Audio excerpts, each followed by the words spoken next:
The Kansas City Chiefs punched their ticket to Vegas after a huge win in Baltimore. They go into enemy territory for the second time in this postseason and come out victorious. Patrick Mahomes now undefeated on the road in the postseason, going to Buffalo, to Baltimore, en route to Las Vegas. The Kansas City Chiefs will play in the Super Bowl for the second year in a row. And, man, what a game. Defensive struggle throughout, and we are going to get into that, but we are not even 365 days removed from the talk of, is Joe Burrow Patrick Mahomes' daddy? Is Joe Burrow on the same level? Is he better than Patrick Mahomes? Patrick Mahomes can't beat Joe Burrow. Burrowhead. All the talk, all the naysayers, and proving them wrong. We're not even 2 weeks removed from Josh Allen. Is he on the same level as Patrick Mahomes? Josh Allen, is he, the next, is he the best quarterback in the AFC? On to this week, Lamar Jackson, the MVP. Is he on the same level as Patrick Mahomes? And the answer remains the same. Absolutely not. No one is on Patrick Mahomes' level. No one in the NFL is on the same level or playing field as Patrick LeVon Mahomes. That answer is tried and true. Consistently, Patrick Mahomes comes out victorious, now 14-1 against quarterbacks not named Tom Brady in the postseason. It's been a run this year. It has been an insane run this season. The ups and the downs, and really coming with a lot more downs than ups. And for the Chiefs to still be here in this position to go back to the Super Bowl after having all the struggles they had, even in this game, having all the struggles they had offensively. And all season long, it was a struggle to get here, but the Chiefs did it. And how about MVS? Marquez Valdez-Scantling, again, comes up huge when the Chiefs need him in the playoffs.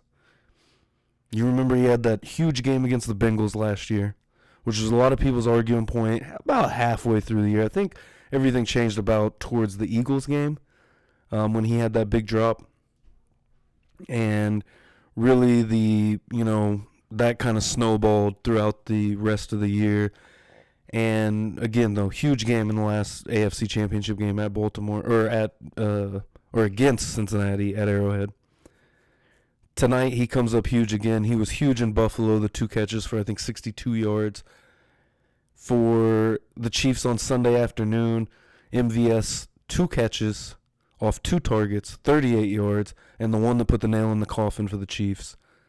It was man, timing. Timing is everything. And the tweet he put up was absolutely beautiful to see, saying me at M&T Bank, and it was the chief, of course, the Chiefsaholic, who, of course, got caught up on a bank robbery charge. If you know, you know. I mean, I'm sure most of anyone listening to this podcast knows exactly what I'm talking about. But to get into this game and kind of break down this game, the Baltimore Ravens defense was absolutely lights out in the second half. The Baltimore Ravens defense has been amazing all year. Another talking point coming in this game, how good the Ravens defense was. The Ravens have the best defense in the league. Nobody's even close to the Ravens. The Chiefs have a good defense. Chiefs have an okay defense. But can they hold up to Lamar Jackson? Can they contain Lamar Jackson? Can the Chiefs defense compete with this Ravens offense, this high-powered Ravens offense? The top 2 defenses going at it on Sunday in the AFC Championship game. Listen, the Chiefs' defense is absolutely top 2, and they ain't number 2. This is the best defense in the league, and they showed that on Sunday. They absolutely showed that in the AFC Championship game. This is the best defense in the league. They have the best cornerback in the league. They have the best defensive tackle in the league. They have elite linebackers. Linebackers playing at an elite level, I'll say. And even in this game, I thought Josh Williams did a really good job with Odell Beckham as he kind of shadowed him for a while in the game. I noticed Josh Williams was paired up with Odell quite a few times. Odell had a couple of big catches. And honestly, if it wasn't for garbage time, Lamar's stat line would have been, it was insanely bad. I think 5 completions in the first 2.5 quarters or so. Lamar ended up 20 of 37, 272, 1 touchdown, 1 interception, 1 giant interception, 4 sacks also. Spags absolutely did his thing today.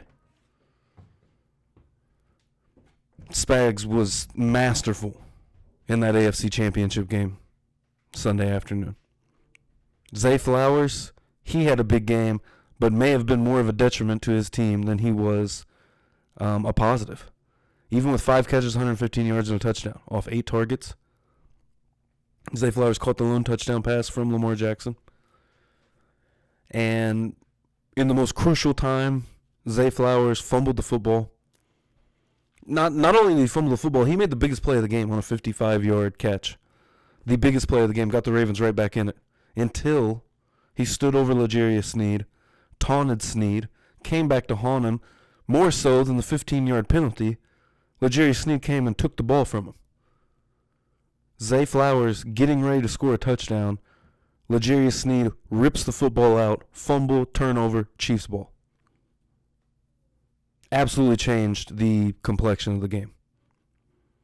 And I feel like the Ravens were pretty much dead in the water at that point on. 17-7 at that point. That was, I want to say that was in the fourth quarter, and they just kept burning their chances. The Chiefs offense had many chances to put this game out of reach in the first half, let alone down the line further and further in the second half, and they just could not do it. There was a huge moment where Travis Kelce absolutely looked like he got a first down, ended up going to a 4th and 1, and the spot was correct. After seeing the angle from the other side, because I was kind of heated that they didn't challenge it, but seeing that other angle, he was obviously short. And it kind of came back to one of those ball don't lie situations as they went for it on 4th and 1, ran it up the gut, and got stuffed. That could have been 3 more points for the Chiefs there. And I didn't like going for it on 4th and 1 there, especially up by 10, pad the lead a little bit. That was in the third quarter, or that might have been the second quarter, actually. I can't remember off the top of my head. But either way, the Chiefs came out victorious. The interception from Deion Bush, that was huge. And you got a guy that I'm pretty sure Deion Bush has been relegated to the practice squad at times this season and steps up and makes one of the biggest plays of the game with a throw that kind of just, what the hell was Lamar thinking on that play? Isaiah likely threw his hand up to throw the ball to him, and maybe that's what happened, but threw it into triple coverage right in the middle of the end zone where, nobody but Chiefs could have got that football. He had a couple of really bad plays. The Nick Bolton one that should have been an interception. Lamar Jackson did not play very well, but this is the best defense in the league, and that's what he had to deal with.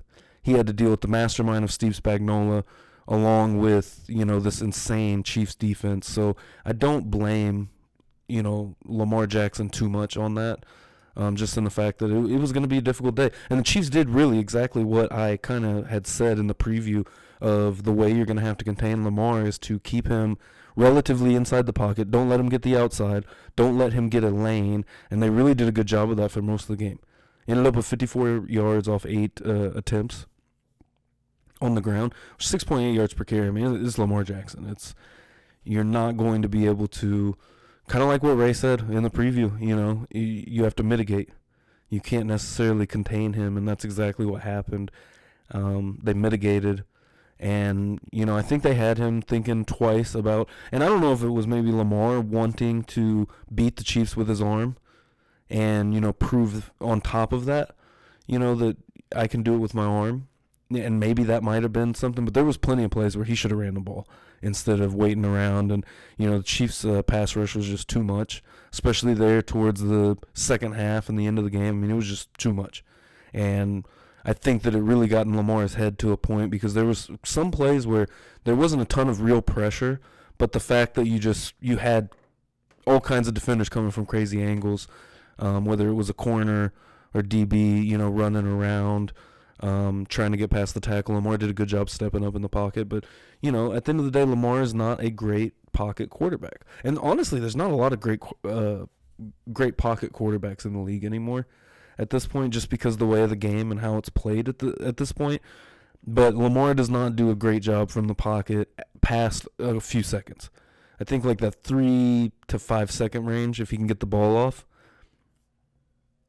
Yeah, around that 3 second range or so. If he can get the ball off quickly, he's fine in the pocket. But once you start holding on the ball, pressure starts getting there, and Lamar gets a little antsy, trying to dance around, make something happen, or run the ball at that point.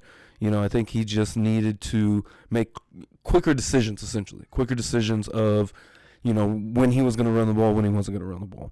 And I think towards the end of the game, he absolutely should have run the ball way more than what he did. I think he could have, done something a little bit more with his legs and trying to throw it, especially on the interception ball. I mean, that was just an errant, huge mistake. And it was mental mistakes all day. 8 penalties for 95 yards for the Ravens. Absolutely unacceptable in an AFC championship game. You just can't have that. You can't have guys going out there losing their cool.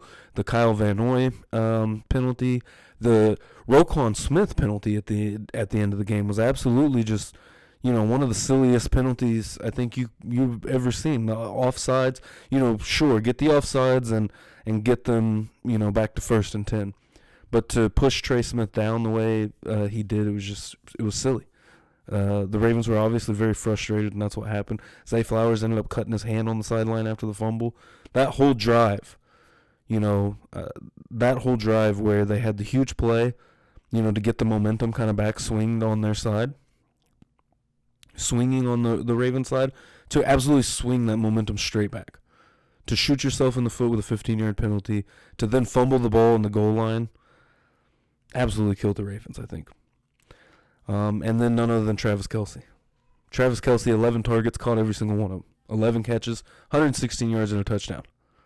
Breaks Jerry Rice's record for most receptions all time in the postseason. I saw a lot of debate about who is the GOAT at tight end today. If it's not Travis Kelce, I mean, you're kidding yourself. At this point, if you say anyone other than Travis Kelce, you're absolutely insane. In my opinion.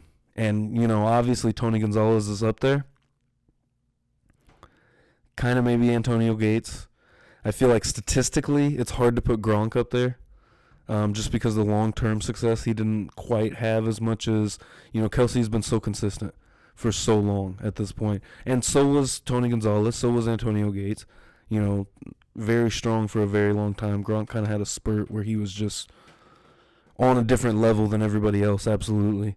And I get why that garners a lot of GOAT talk, but I just don't think you can put Gronkowski on the same level, really anyone on the same level as Travis Kelce at this point, especially breaking receiving records like that as a tight end. Absolutely insane. And for anyone that thinks Travis Kelce can't block, go back to the Packers film review, and there was one play that he absolutely blew up for Pacheco on a perfect block on the second level, and go watch the tape. You say Travis Kelce can't block, go watch the tape. The man can block. The man can do it all. He can block, he can catch the ball. Best tight end that's ever played the game. And is leading the Chiefs to yet another Super Bowl. So other than that, kind of just like my fresh off the brain takes on this game and kind of just rethinking back to all the big moments. The Chiefs did exactly what they needed to do. The offense has to clean it up again. I think just of staying on schedule, they did a great job, didn't turn the ball over. Exactly what you needed. So they cleaned up those kind of things. And again, with the defense that they have, you just would like to see them be able to, even if they didn't finish the game off, just think if you got 1 or 2 more field goals, how much less stressful the end of that game would have been. I thought the Chiefs should have kicked the field goal 4th and 1. And at that point, you're up 20-7. The field goal wouldn't have mattered. Just you would have put yourself in a better position just to get the ball down the field a little bit longer. They did exactly what they needed to do. They did enough to win the game, and I'm fine with that. But these are things we can look at to get ready in 2 weeks in Las Vegas. So I think the Chiefs, again, they're playing perfect football. They're playing exactly how they needed to play coming into the postseason. It's somewhat shocking to me. And I said this on Twitter of, I think that they were trolling us all season long. This team's a lot better than what I thought. And And then just to kind of wrap up the final thing, because obviously everyone's going to consistently talk about it. I talked about it today too with the officiating. And the officiating I don't think was insanely terrible for this game. There were moments, but I mean, again, we kind of talked about it. I talked about it with Ray and Randy on the preview of just the most consistent thing about NFL officiating at this point is the inconsistency. And there was moments where there should have been flags, but kind of like the one that probably should have been called for a hold. I think it was against Likely towards the end of the game. They weren't calling that all game long. There was a few other plays, and I think both ways, that no hold was called when it came to defensive holding. And that wasn't called. That's the precedence they set. So I did kind of appreciate that. At least you're not going to change the way you call the game in the fourth quarter. And that's really my biggest gripe, because there was moments where, just like the huge play on the 4th and 1 or 2 or 3, whatever it was, but 4th and short for the Ravens, they ran the quarterback keeper. Lamar Jackson found a hole. That hole was created by a hold. Very blatant hold, ran right up the gut. And so some of the holding calls on Kansas City at the end of the first half I thought was a little ridiculous, especially the precedents that they had set in the first quarter to be calling those. And, the Chiefs really didn't get a lot of hold calls on them where, there was some pretty egregious holds from the Ravens offensive line. So, again, for me personally, I just want to see the game called the same throughout the entire game. Whatever you're going to call it. It's just like in baseball with the strike zone. Every ump has their own strike zone, but keep it consistent. You keep it consistent all day, we can work with that. But it's tough to, not call something. It's the same thing like what happened in the Super Bowl last year. Everybody was so upset about the hold call on Juju at the end of the game because they hadn't called it all night. It was a clear hold, but they hadn't been calling that all night. There was a few other plays with the Chiefs early in the game. There were blatant hold calls that they didn't call, but they didn't keep it consistent. And that's where the, public outcry, where everybody freaks out and, just call the game consistently throughout the game. And, I think that the, it'll even out, I think, by the end of the game. You just call it the same all the way around. Isaiah Pacheco got 24 carries. Clyde Edwards-Helaire just the one. So the Chiefs are absolutely still just attacking on the ground and doing a great job of it. Tonight, obviously not in this AFC Championship game, not as great as we're used to. 2.8 yards per carry. On the other side, the Chiefs did a really good job. I mean, they did an amazing job. Zay Flowers had 2 carries for 4 yards. Justice Hill, 3 carries for 3 yards. Gus Edwards, 3 carries, 20 yards. That is 27 yards from players that are not Lamar Jackson. 27 yards from running backs. 54 from your quarterback. Tough day. There's Zay Flowers in the running back, obviously, but, from your skill players, and then your quarterback, outran 3 different skill players 2 times over. So, rough day. The Chiefs' defense absolutely had their way with the Ravens' offense. And honestly, to see the way that game unfolded, to only be up by 10 for the Chiefs was absolutely insane. The way, if you watch that game, I mean, the Ravens just got pretty much dominated on both sides of the ball the entire day. I won't say the entire day, because the second half, the defense shaped up. The Chiefs were not able to move the football. They moved the football pretty much at will in the first half, it seemed like. But a lot of good changes were made, and the Ravens did their part, held them scoreless in the second half. The problem is the Chiefs only allowed a field goal in the second half. So 17-10 final score from Baltimore. The Chiefs will go to the Super Bowl for the second straight year, look for a third Super Bowl victory in the Patrick Mahomes era in Las Vegas. So with the Chiefs clinching their ticket to Vegas Sunday afternoon, Sunday evening, the 49ers punched their ticket to Vegas to meet the Kansas City Chiefs in a rematch of Super Bowl, let me think of this off the top of my head, 54. I think in Roman numerals, but rematch of Super Bowl 54 here in a couple of weeks, February 11th. Mark your calendars, Chiefs Niners, and what a ball game that was, and quite the collapse. 24-7 was the score at the half. I do believe. Look, I'm looking at the box score right now. Yeah, 24-7 at half. The Niners went on to score 27 unanswered points in the second half en route to victory. 17 in the third, 10 in the fourth. The Lions only muster 7 points. And you got to think, two different times the Lions went for it on fourth down and did not get it. And two simple field goals, that would have been the Lions' game. Live and die by the sword, Dan Campbell says. And it doesn't work out. And again, that's why I feel like the game is deeper than analytics. The analytics, they go for it in those situations. And, I talked about a little bit earlier how when Andy went for it on that 4th and 1, I felt like the Chiefs should have just kicked the field goal. It's about kind of knowing the flow of the game, right? There's more to it than just the numbers. And that's my take on it personally. I know some people live and die by the analytics and, should have went for it here on 4th, should have done this, done that. This is what the numbers say. But, at the end of the day, that's what makes a great coach great, I think, is, realizing those moments. And I feel like Andy does more than he doesn't. And it didn't, kill the Chiefs today, but it did kill the Lions.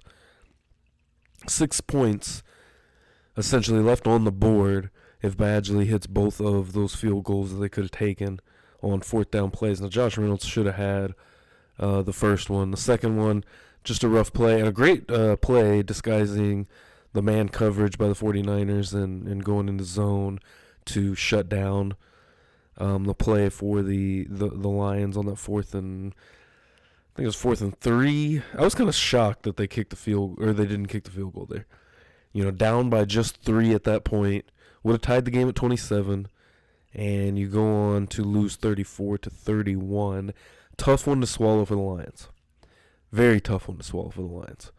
Obviously, being where they've been the last 50 years or so, whatever it is, and never to have gone, or I don't think they've ever gone to a Super Bowl, but never to have won a Super Bowl and to be that close. And I don't know for the Lions moving forward if it gets like they have a better chance than they did this year. You got to find a quarterback, a long-term quarterback. And not saying that Goff can't do it, because, Goff, he looked great in this game. Goff looked great.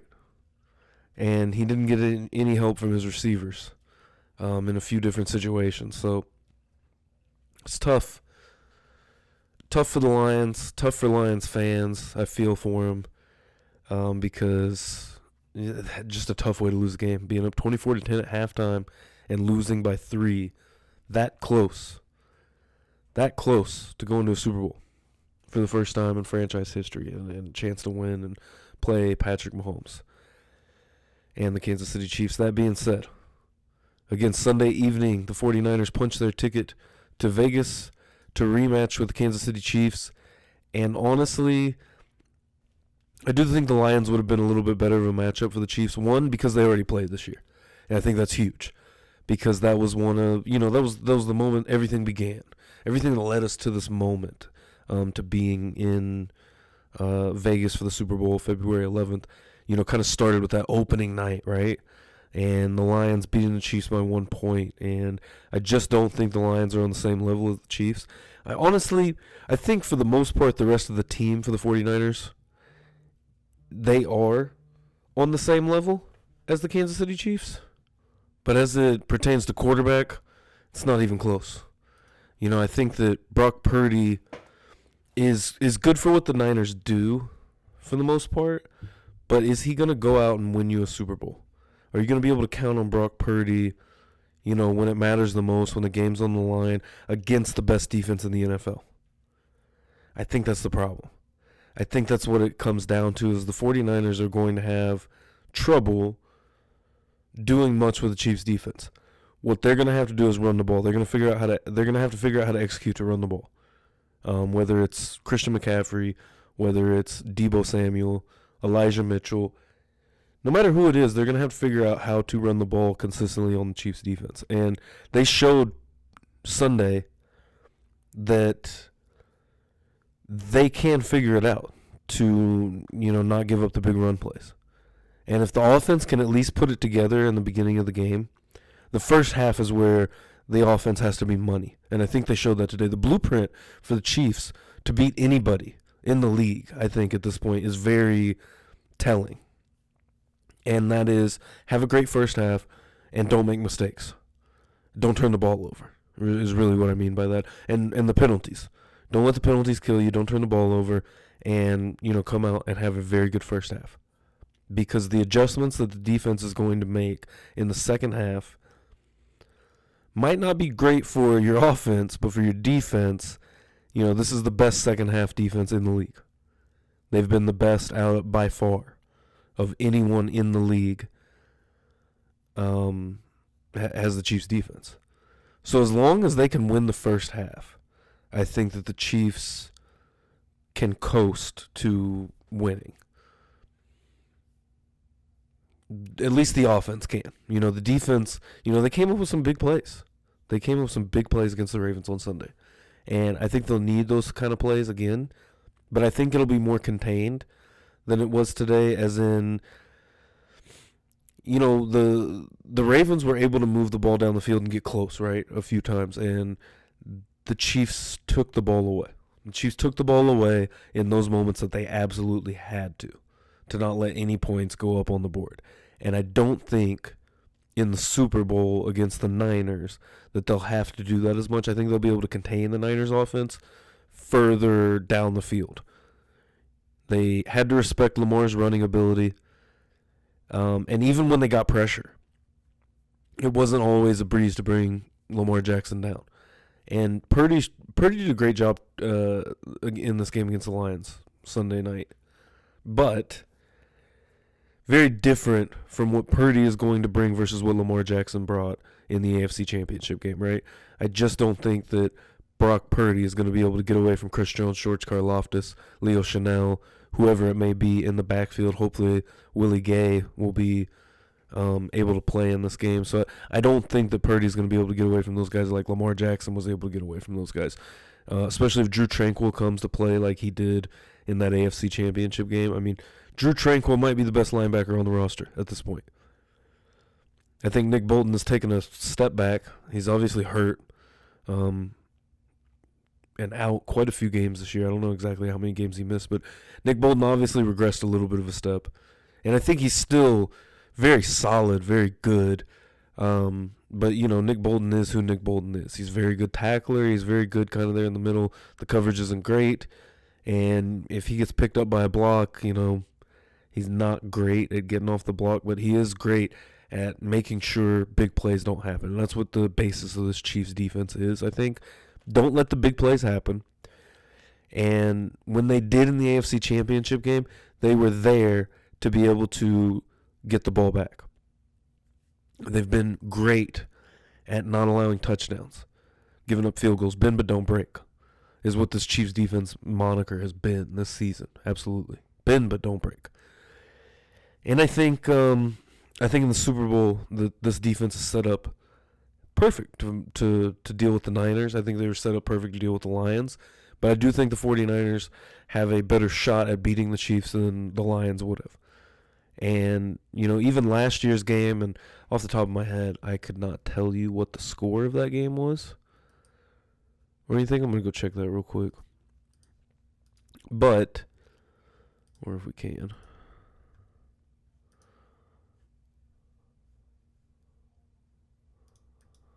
Either way, the Chiefs did beat the 49ers last season, right? In the regular season at San Francisco. And I think that the Chiefs are still set up to beat the 49ers. As long as they don't let the big plays happen again. And we're going to get more into it. Definitely going to get more into it as we head towards the Super Bowl, obviously. And other than that, Chiefs, 49ers. The initial line, 2.5-point underdogs for the Kansas City Chiefs.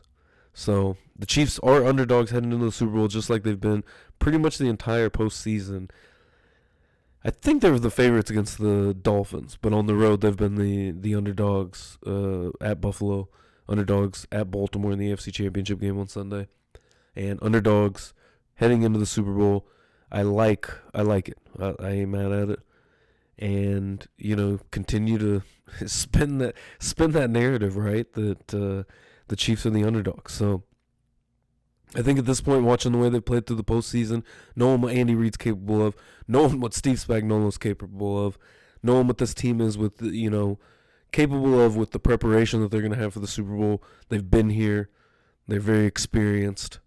And we shall see. I mean, I think this is a huge moment. And if Patrick Mahomes and the Kansas City Chiefs deliver a Super Bowl win in 2 weeks' time, what that means, especially on that level, just because something else I'm going to probably get into more at another point, at some point during this road to the Super Bowl, is the fact that Tom Brady versus Patrick Mahomes right now, if we're going off the first 6 seasons, Patrick Mahomes is better than Tom Brady.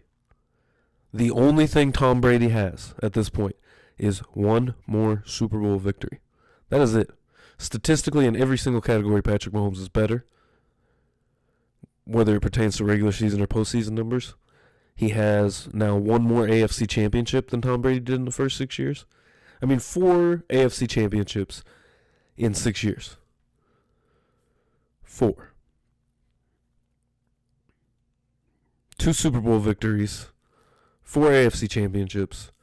Tom Brady, I want to say, had 3 Super Bowl victories and 3 AFC championships at that point. Every other number, statistically. And that goes with even playoff victories. Playoff record. Or playoff record, obviously, but regular season record as well. Every single statistical category, Patrick Mahomes is better than Tom Brady, other than one more Super Bowl. At this point, for me, I would definitely stand on, if you put Tom Brady's numbers in the first 6 years, and obviously, again, if Patrick Mahomes wins the Super Bowl, it is undeniable, because every single statistical category, Mahomes would have been greater than Tom Brady in, or equal to, in the Super Bowl victories equal to. I still would say Mahomes over Brady in the first 6 years. Obviously, career-wise, this is circumstantial to just these first 6 years. That's all we're counting. I'm not saying that Patrick Mahomes by any means has surpassed Tom Brady in overall GOAT status.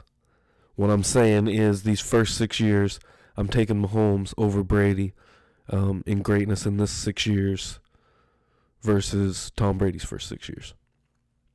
That's it. So don't kill me.